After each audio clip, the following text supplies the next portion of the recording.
What's up, guys? This is Coach Grant with First Down Training, and today we're going to be breaking down JUSTYN ROSS and his route running ability, guys. I think he's a great example for you taller receivers being able to move, being able to create some separation, and just learn a couple route techniques that you guys can use in your own game. Let's get started. And guys, if you're a receiver and you want to be able to send me your film for a breakdown just like this one, I can break down your routes, I can break down game film, whatever you would like. Check out that link in the description that says submit your film for a breakdown. Hope to get you guys on that site soon. Let's get started. So the first route we're going to be talking about is this post out route here.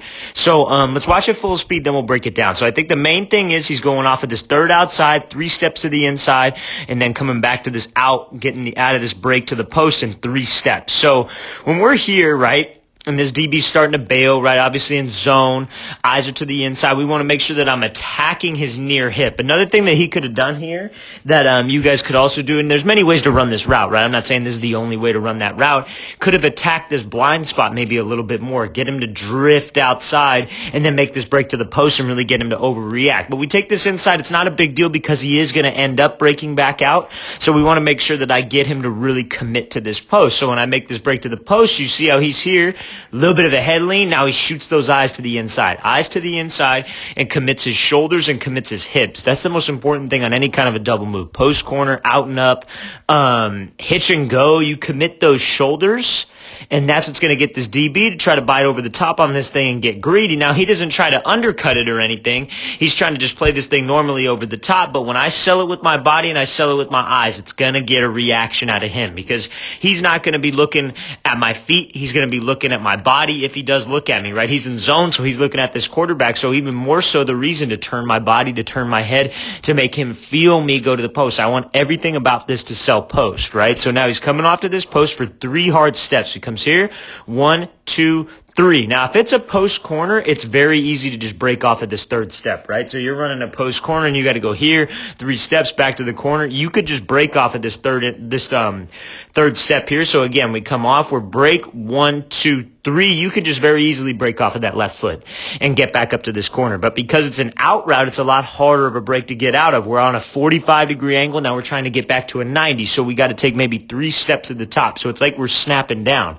So when you snap down on any route, you got to make sure that your hips drop violently and your chin goes to your knee, right? So when he comes here, you see how he's snapping down. Where's he at? Hips are dropping that butt, but his feet remain underneath him. His feet aren't out here. The mistake a lot of people make when they snap down is they reach with this leg. You see how Ross is just right in stride here. He drops his chin to his knee, gets his hips low, his feet are underneath him in an explosive position for him to work. His feet aren't way out in front of him, his heels aren't way out in front of him, slowing him down. He's just snapping.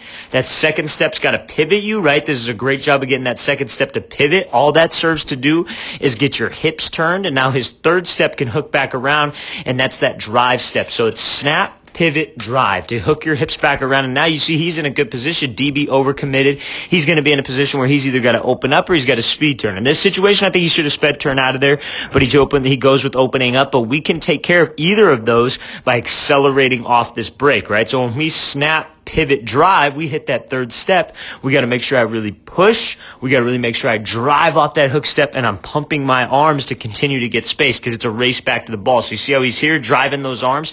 It's a race to this spot. DB probably should have sped turn. Like I said, probably would have had a better chance on this play rather than opening up here. But because I accelerate out because the ball's out on time, doesn't really give this DB much of a chance. That's a very great route by JUSTYN ROSS. Watch it full speed here one more time. So coming off, 3rd outside, break, 1, 2, 3, in and out of this thing in 3 steps. Drive out, accelerate, and run out this thing with your arms.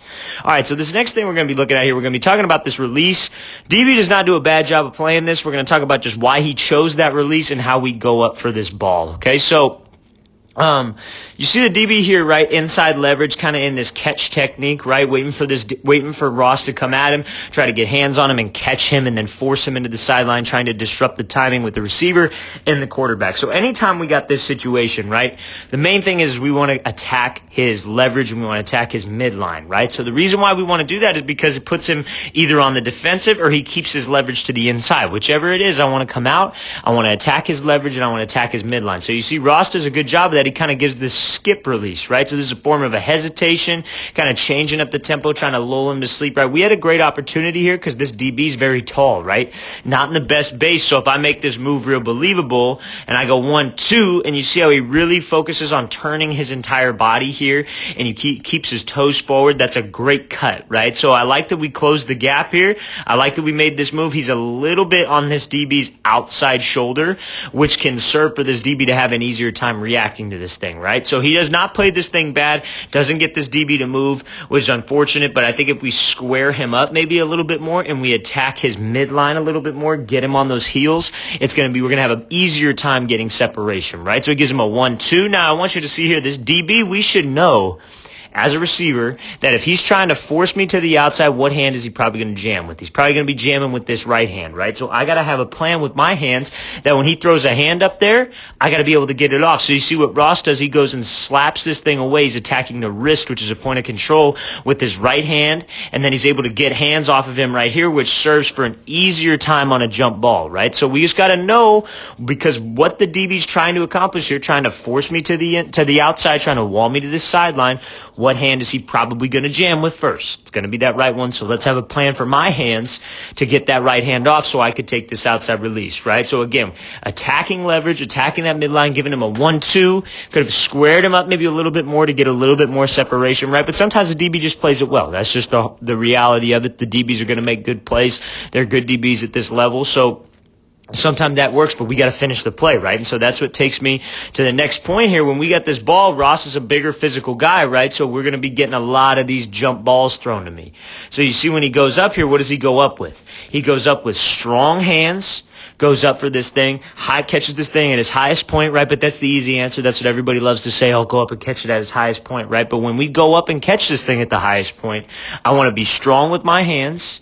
I want to have a nice strong grip. Make sure I'm looking this thing in with my eyes. Make sure like your eyes, you want to pretend like you're just taking a picture of the ball, right? You want to be here, go up with strong hands. Now when we're in this situation, I can't hold this thing out here for forever.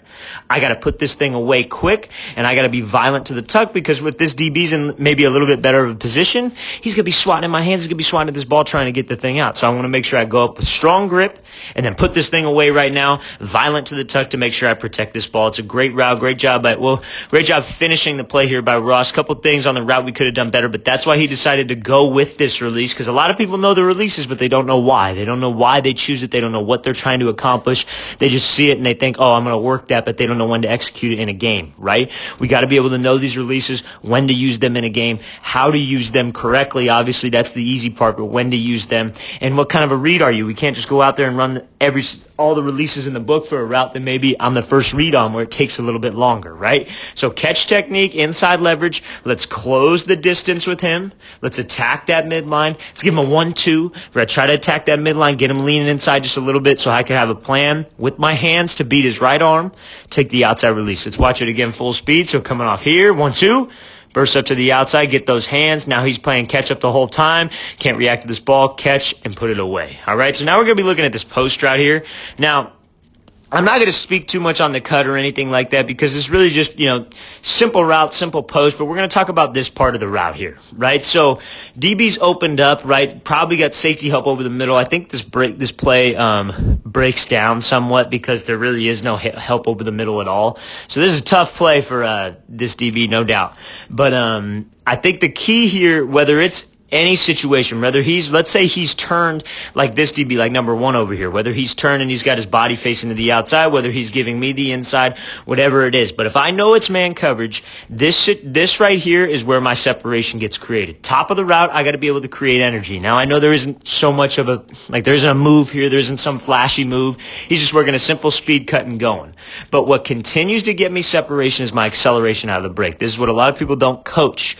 You get to the top of the route, you got to create some energy, you got to be violent with your hips, you got to run your arms, but we got to make sure I accelerate out of the break, because all that was for naught if this DB can react. Because here's the fact of the matter, DBs work the same exact thing receivers work, trying to eliminate steps out of their back pedal, trying to drive on the ball quicker, trying to get their hips turned, and they're going to be good. At this level, they are very, very good players. So we got to make sure that we take care of them. I create energy at the top. Receivers will always have the advantage. That's why DB is so hard. We got to make sure that I create some separation with my acceleration out of the break. So you see when he makes this break here, creating energy, let's pump my arms and let's continue to accelerate because it's a race to this spot with that DB. Great job by Ross here, accelerating out of the break, right? I think this DB probably thought he had maybe some help over the inside. Breakdown in coverage for sure. But let's watch this thing full speed one more time. When I hear break, make sure you pump those arms, accelerate out of the break, and continue to get space. All right, guys, I really want to thank you for watching. I really appreciate it. If you have any questions, please leave those in the comments or leave in the comments anybody you'd like to see me break down next. I'd appreciate that, and I'll get back to you as soon as possible. I'll see you guys next time.